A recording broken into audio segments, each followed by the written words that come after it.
Joining me now is Newt Gingrich, former Speaker of the House and Fox News contributor. Newt, Trump as Hitler, Trump as Stalin, Trump as whatever dictator comes to mind.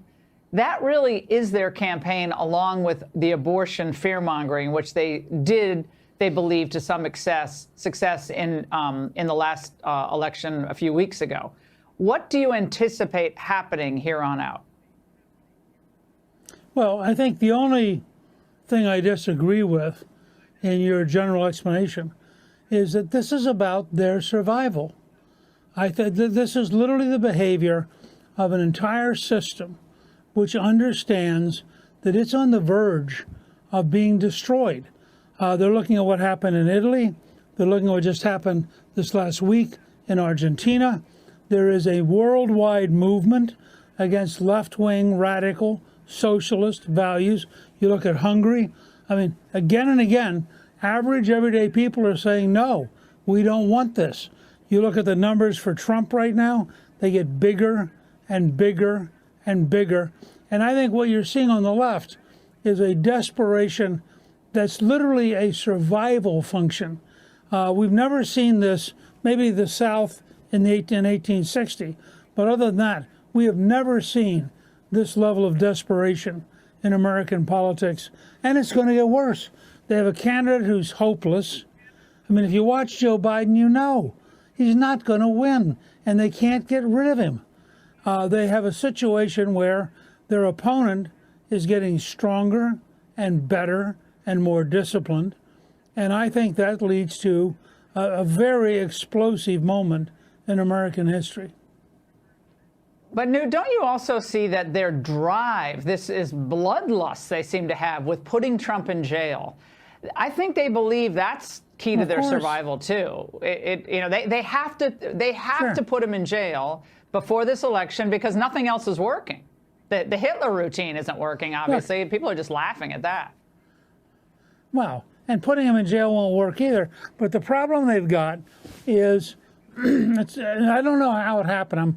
I'm writing a series for the American Spectator. I have to confess, I'm not quite sure how we get to where we are today, because it's hard to understand how the modern left somehow went through this permutation, this almost mutant behavior, where they're now so radically isolated. They're losing African Americans, they're losing Latinos.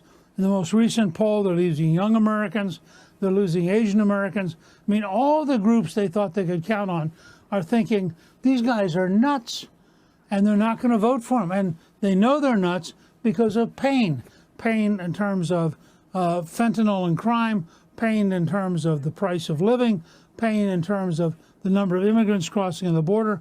Every time they turn around, they see an incompetent president who's clearly beyond his due date.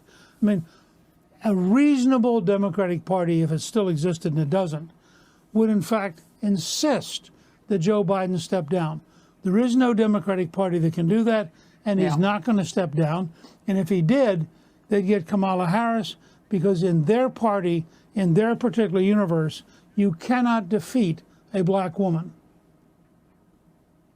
Well, Newt, I got to say, I've seen desperation before in politics, but what they're saying about Trump wanting to execute people, he's going to execute his political opponents. I mean, I think they've completely, I hate to say someone's lost his or her mind on another cable network, but I don't know how else you describe that. I mean, that's where they are. That's the Democrat. But what happened to hope and change? What happened to all the optimism that the Democrats offered?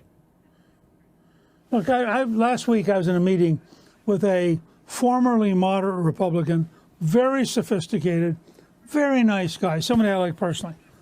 And as we talked about Trump, he became so totally demonically convinced that this is the end of his world. I mean, the language, I couldn't argue with him because the language was so emotional. It was like dealing with a person who was literally beyond self-control. And I think that's what you're seeing. That's 20 or 30% of the country now is in a mood of literally being out of touch with reality, They're very totally unpleasant. convinced they're right, and terrified. Yeah, they're not pleasant people to be sitting around a Thanksgiving table with. So just hide all the sharp implements because they're very angry people. Newt, it's great to see you. Have a happy Thanksgiving, my friend, as always.